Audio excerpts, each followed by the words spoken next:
The massive alien ship hung in space like a metal moon. Inside its cold halls, Supreme Admiral Vexith stood before the Council of Worlds. His 6 arms moved as he spoke, and his voice echoed through the chamber. "The next target is simple," Vexith said.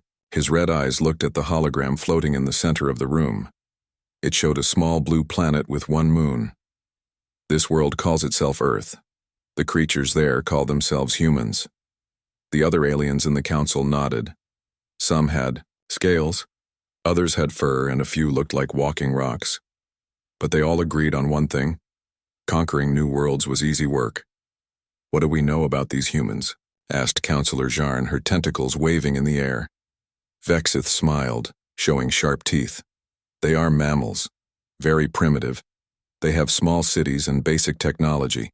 Their strongest weapons use chemical explosives. They have a few space ships, but nothing that can fight our fleet." The council laughed. This was always the same story. Every new world thought it was special. Every new species thought it could fight the Galactic Empire. They were always wrong. "How long will this war take?" asked another counselor. 6 hours. Maybe less," Vexith replied. "We will give them the standard offer first. Surrender in 72 hours, or we destroy them all. They always try to fight. They always lose." Far away on Earth, Dr. Jiwon Kim sat in a meeting room in Geneva. The room was full of important people from around the world. Everyone looked worried. The alien message had just finished playing on the big screen. "People of Earth," the alien voice had said in perfect English. "We are the Galactic Empire. We control 1,000 star systems. We have defeated 100 different species. You will surrender your planet in 72 hours. If you do not surrender, we will destroy your cities and take your world by force. This is your only warning." President Minji Park of the Asian Federation spoke first. "How did they learn our language so fast?" "They have been watching us," said Director Taehyun Lee from Earth Defense. "Our satellites detected their scouts 3 months ago. They have been studying our radio signals and television broadcasts." Admiral Nyan Choi from the Space Fleet looked at her tablet. "Their main fleet is huge. We count at least 10,000 ships. Each one is bigger than our largest space station." "What about our own fleet?" asked President Park. "We have 200 ships." Admiral Choi replied. "Good ships, but much smaller than theirs." The room fell quiet. Everyone knew the math was bad. Very bad. Dr. Jiwon Kim had been quiet during the meeting. She was a small woman with short black hair and thick glasses. Most people in the room did not know who she was. They thought she was just another scientist. But Dr. Kim knew something the others did not know. She knew humanity had been preparing for this day for over 200 years. "May I speak?" Dr. Kim asked quietly. Director Lee nodded. Dr. Kim leads our Deep Research Division. Dr. Kim stood up slowly. In her hand, she held a small device that looked like a phone. It was black and smooth with just one button in the center. "The aliens think they know everything about us," she said. "They have watched our TV shows, they have seen our cities, they have counted our ships, but they have not seen everything." "What do you mean?" asked President Park. "For 200 years we have been building something," Dr. Kim explained. "Something the aliens cannot see, something they do not understand." Admiral Choi leaned forward.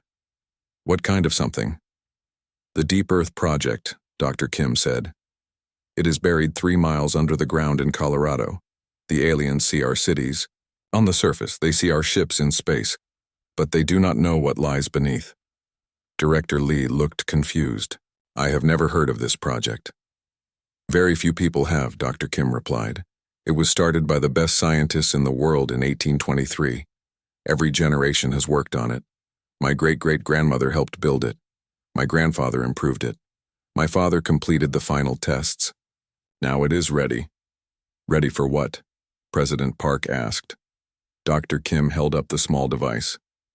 "This button connects to the Deep Earth facility. When I press it, the war will end." The room was silent. Everyone stared at the simple black device. "How can one button end a war?" Admiral Choi asked. "The aliens think they understand the universe," Dr. Kim said. They build big ships and powerful weapons. They conquer planets with force. But they missed something important, something only humans discovered. What did we discover? Director Lee asked. Dr. Kim smiled for the first time that day. We discovered that the universe is not what it seems. Reality has layers. What we see is just the top layer. Underneath are other layers, other dimensions, other possibilities. I do not understand, President Park said. The aliens exist in only one layer of reality, Dr. Kim explained. They built their empire in that one layer. But humans learned how to reach the other layers. We learned how to change things at the deepest level of existence. Admiral Choi shook her head. This sounds like science fiction. So did radio waves 300 years ago, Dr. Kim replied. So did computers 100 years ago. The aliens think our technology is primitive because they only see the simple things we use every day. They do not see the real technology. She looked around, the room at all the worried faces. The Deep Earth Project is not a weapon, she continued. It is something much more powerful. It is a way to change the basic rules of how things exist. When I press this button, the alien empire will simply stop being. Stop being? Director Lee asked. Not destroyed, not killed, just returned to the way they were before they became an empire, before they left their home planets, before they learned to build spaceships or fight wars. The room was quiet again. Outside the window, they could see the alien scout ships in the sky, waiting. Dr. Kim put the device back in her pocket. We have 72 hours to decide. Do we fight them with guns and ships? Or do we press the button and end this war before it really begins?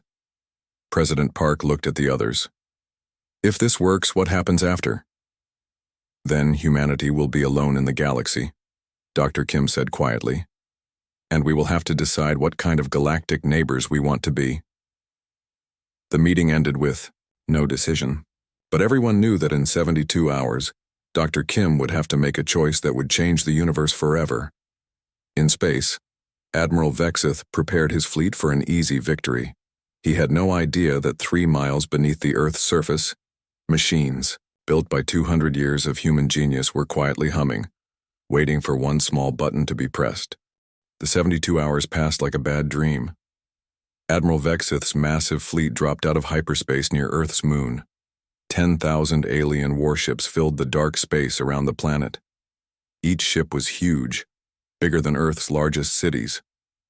Their hulls were black metal covered in strange glowing symbols. On Earth, Admiral Naeon Choi stood on the bridge of the UES Seoul, humanity's flagship. Through the window, she could see the alien fleet spreading out like a deadly cloud. Her own fleet of 200 ships looked tiny in comparison. All ships, this is Admiral Choi. She spoke into her communication device. Remember the plan. Fight hard, but follow the schedule exactly. Everything depends on perfect timing. Her officers looked confused. What schedule? What plan? But they trusted their admiral. She had never lost a battle before. Incoming transmission from the alien fleet, reported Captain Hyun at the communication station. Put it on screen, Admiral Choi ordered. The screen showed Admiral Vexith's ugly face. His red eyes glowed with confidence. Humans, Vexith said with a laugh. Your 72 hours are finished. You did not surrender. Now you will die. Your ships are like toys compared to ours. This will be over in 1 hour.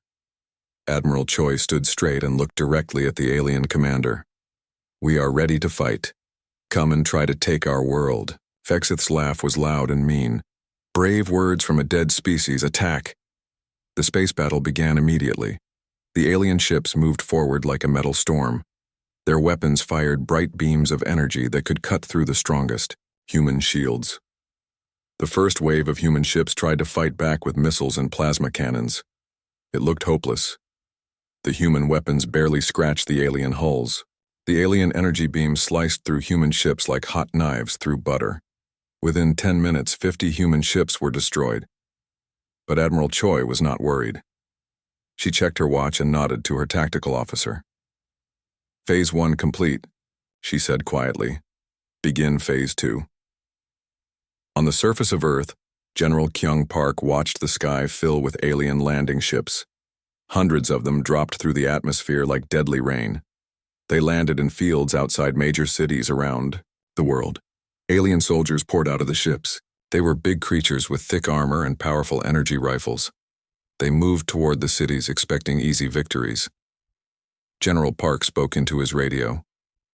All units, let them advance exactly 2.3 kilometers, then begin fighting. Remember, make it look real but follow the withdrawal schedule. His soldiers were confused, but they followed orders. They let the aliens get close to the cities, then began fighting. The battles were loud and fierce. Human soldiers fired their weapons and threw grenades. Many humans died fighting bravely. But slowly, steadily, the human forces began to retreat. The aliens pushed forward, taking more ground every hour. By the end of the first day, alien forces controlled the areas around New York, London, Tokyo, and 12 other major cities. The news reports were terrible. Humanity losing the war, they said. Alien forces too strong, they reported. Earth will fall within days. But deep underground in Colorado, Dr. Jiwon Kim was not watching the news. She was watching something much more important. The Deep Earth facility was a marvel of human engineering. The main chamber was enormous, 10 kilometers wide, and filled with machines that hummed with quiet power. Dr. Yoonji Song stood at the central control station, watching. Thousands of displays showing data from around the galaxy. The quantum resonance is perfect, Dr. Song reported. We are receiving clear readings from every alien ship and every alien soldier. Engineer Minho Jin checked his instruments. The dimensional anchor arrays are stable. The quantum field generators are running at 67% capacity and climbing steadily. Dr. Kim nodded. Excellent. How long until we reach full power? Based on current absorption rates, approximately 47 hours, Minho replied. Absorption rates? Asked Dr. Song. Dr. Kim smiled. Every time the aliens use their weapons, every time they scan our technology, every time they communicate with each other, they send out quantum energy. Our machines collect that energy and use it to power the reset protocol. So the more they fight us, the stronger we become? Dr. Song asked. Exactly, Dr. Kim confirmed. The aliens think they are winning a war. Actually, they are charging the battery that will end their empire. Above ground, the war continued to go badly for humanity. Admiral Choi's fleet was down to only 89 ships. The aliens controlled the space around Earth completely. Their landing forces had captured the outskirts of 15 major cities. Human news reporters were calling it the darkest day in human history. Admiral Vexith was very pleased. He stood in his command center, watching the battle reports. The humans fight better than expected, he told his officers, but their technology is still primitive. Their weapons cannot hurt our ships. Their ground forces cannot stop our soldiers. Should we demand their surrender again? Asked his second-in-command. No, Vexith replied. Let them fight until the end. It will make our victory more complete. Besides, we are learning interesting things about their technology. That was exactly what Dr. Kim wanted to hear. Deep in the Earth facility, her machines continued to collect data. Every alien scan revealed more about how their technology worked. Every alien weapon that fired gave the machines more energy to store. Every alien communication signal provided more information about their empire. The aliens thought they were studying humanity. They had no idea that humanity was studying them. Right back. Dr. Kim looked at the main display. It showed a map of the galaxy with thousands of red dots. Every alien ship, every alien world, every alien consciousness in the Empire.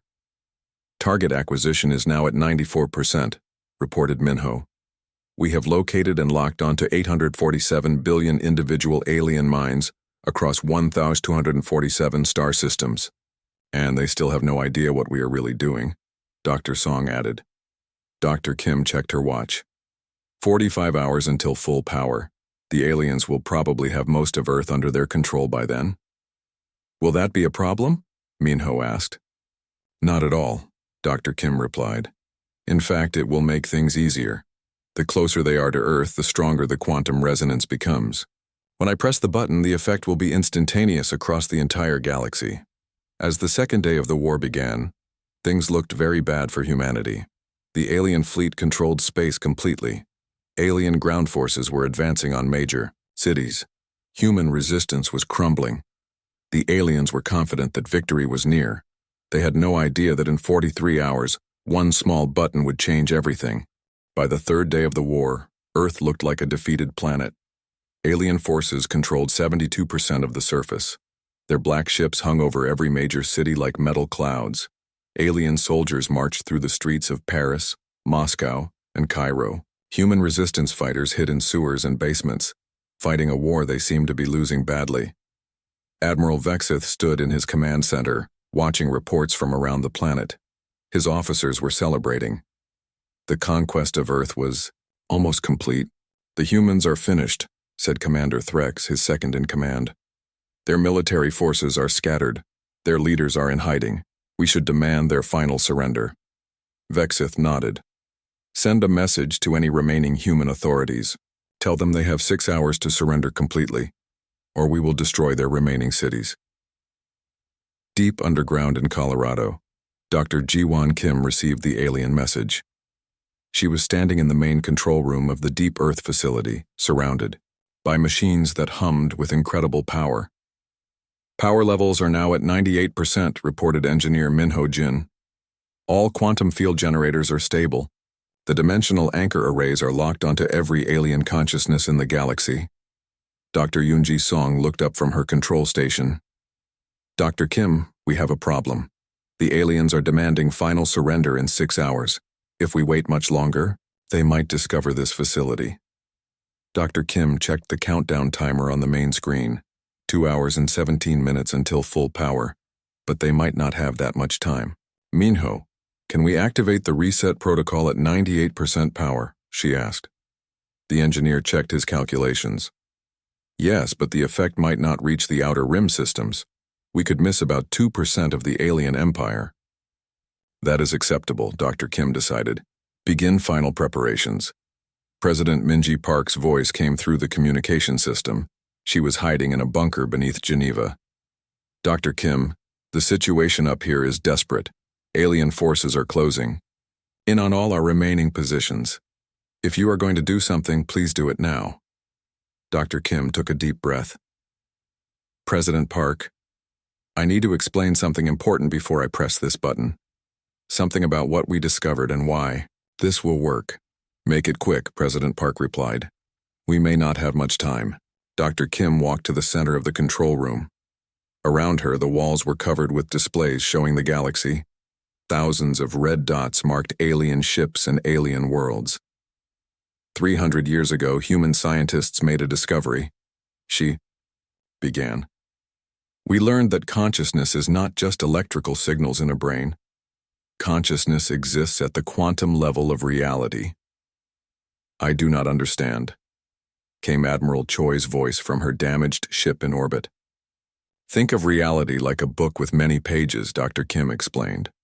"Most creatures only see one page at a time. They think that page is all that exists, but consciousness actually exists on all the pages at once." Dr. Song nodded. "When a creature becomes intelligent, its consciousness spreads across multiple quantum layers of reality. The more intelligent it becomes, the more layers it touches." "The aliens are very intelligent," Dr. Kim continued. "Their consciousness exists across 17 different quantum layers. That is how they built their empire. They unconsciously use quantum effects to make their technology work." "But they never learned to control it directly?" asked General Park from his position in Seoul. "Exactly," Dr. Kim replied. "They use quantum effects without understanding them. Like a child playing with a computer.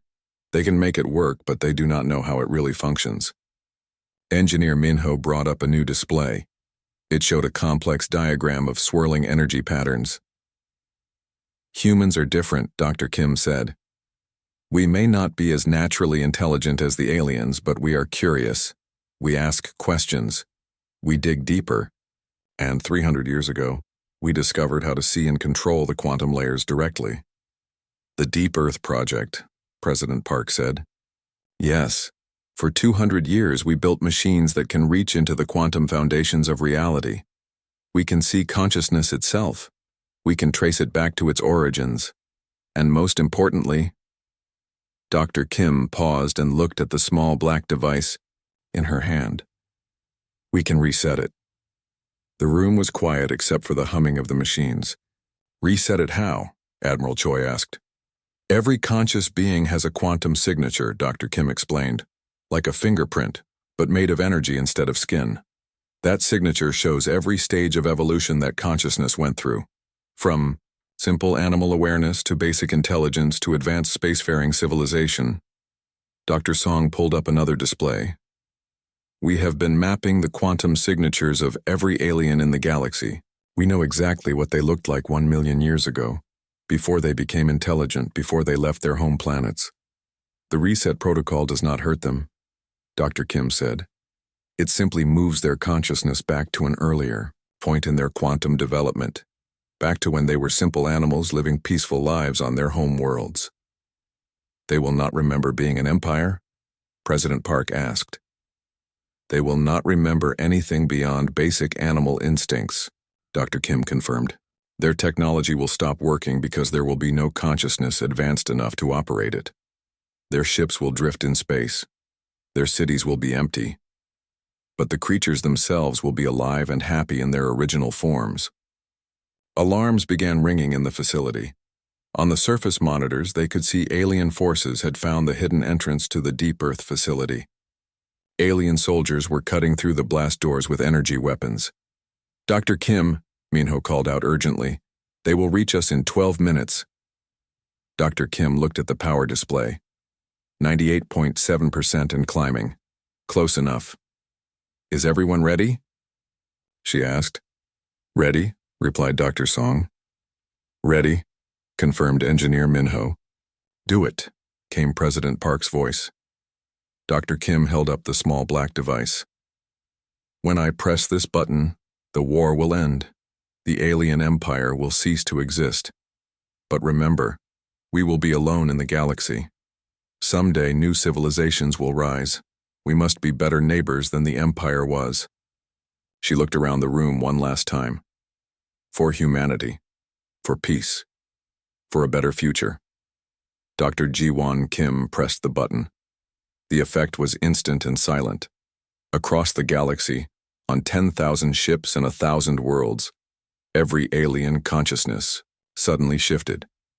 In the space of a heartbeat, beings who had spent millions of years evolving into spacefaring intelligences found themselves back where they started. On Earth, the alien soldiers stopped moving. Their weapons fell from suddenly confused hands. They looked around with simple animal eyes, no longer understanding the metal corridors or the strange machines around them. Admiral Vexith stood frozen, on his command bridge. His 6 arms moved randomly, and his red eyes showed no intelligence. He was no longer a fleet commander. He was just a large animal, confused and frightened by the metal room around him. All across the galaxy, the lights went out in alien cities. Spaceships drifted without pilots. The Galactic Empire had simply stopped existing. In the Deep Earth facility, Dr. Kim watched the displays as every red dot on the galactic map turned green.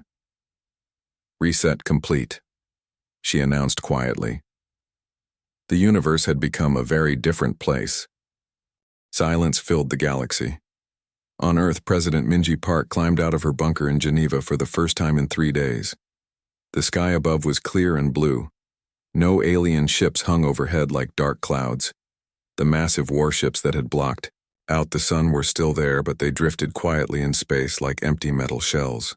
She walked through the streets of the city. Everywhere she looked, she saw strange creatures wandering around in confusion. They looked like the alien soldiers from before, but their eyes were different, simple, animal-like. One creature that had been a feared alien commander was now sitting on a park bench, making soft chirping sounds at a flock of birds. Another, alien who had been operating advanced weapons just hours before, was now trying to eat grass with obvious confusion. This is President Park to all remaining human forces, she spoke into her radio. The war is over. The aliens are no longer dangerous. Begin rescue and recovery operations immediately. In space, Admiral Naeun Choi floated in the command center of her damaged ship. Through the broken windows, she could see the alien fleet. 10,000 massive warships hung motionless in the dark. Their lights were off. Their weapons were silent. "Captain Hyun, take a team over to the nearest alien ship," she ordered. "I want to know what we are dealing with." 2 hours later, Captain Hyun reported back. "Admiral, the alien ship is completely empty of intelligent life. We found hundreds of creatures wandering the halls, but they act like confused animals.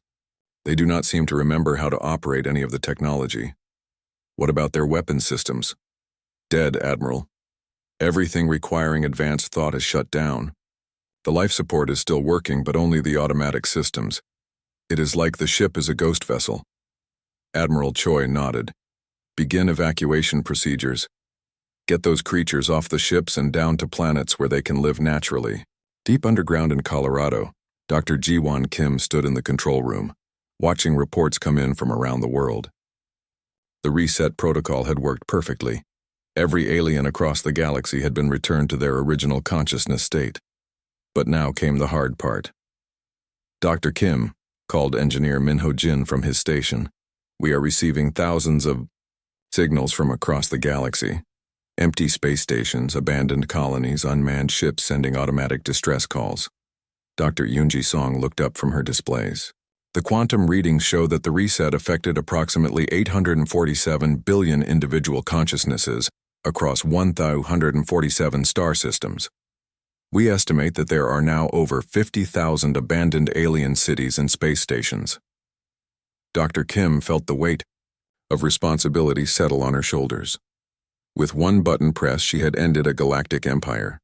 But she had also made humanity responsible for an entire galaxy full of empty technology and confused animals. "We need to call a meeting," she said quietly. "All world leaders, all department heads, we have a galaxy to take care of now." 3 months later, President Park stood on the observation deck of the newly built Earth Space Station Alpha. Through the large windows, she could see construction ships working on the first human exploration fleet. These ships were different from the old ones. Bigger, more advanced, built using technology learned from the abandoned alien vessels. Admiral Choi joined her at the window. "The first exploration mission launches tomorrow," she reported. "Captain Hyun will lead a team to the Proxima system. Intelligence reports indicate there was a major alien colony there." "Any signs of life?" President Park asked. "Yes, but only animal life. The former aliens have adapted well to their original forms. They seem happy living simple lives in the forests around the abandoned city." Dr. Kim approached them, carrying a tablet full of reports. "I have updates from the Deep Earth facility," she said. "Dr. Song's team has detected something interesting." "What kind of interesting?" Admiral Choi asked. "We are picking up quantum signatures from the Kepler 442 system. Very faint, but definitely there. It appears that one species in that system is beginning to develop basic tool use." President Park turned from the window. "New intelligence is evolving?" "It was always going to happen," Dr. Kim explained. "Intelligence is not rare in the universe. The aliens we reset will eventually evolve back to spacefaring level, given enough time. Other species that were not yet intelligent will continue developing naturally." "How long do we have?" Admiral Choi asked. "For the reset species? Millions of years at least. For naturally developing species? The one in Kepler 442 might reach basic civilization in about 50,000 years." President Park sat down heavily in a chair. 50,000 years. That gives us time to prepare, but it also means our children's children's children will face these decisions. Dr. Kim nodded. "We have created a peaceful galaxy, but it will not stay peaceful forever. Eventually, new empires will rise. New wars will threaten to start. We must decide what kind of galactic neighbors we want to be." Admiral Choi looked thoughtful. "We could guide them, help new civilizations develop peacefully instead of letting them become conquerors. That would make us the Galactic Empire," President Park pointed out. "Just a nicer version." "Maybe that is what the galaxy needs," Dr. Kim said. "Not an empire built on conquest, but a federation built on cooperation. We could teach new species about peace before they learn about war.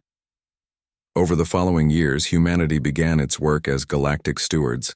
The first exploration fleets visited hundreds of alien worlds. They found beautiful empty cities and confused but happy animals living in their ruins.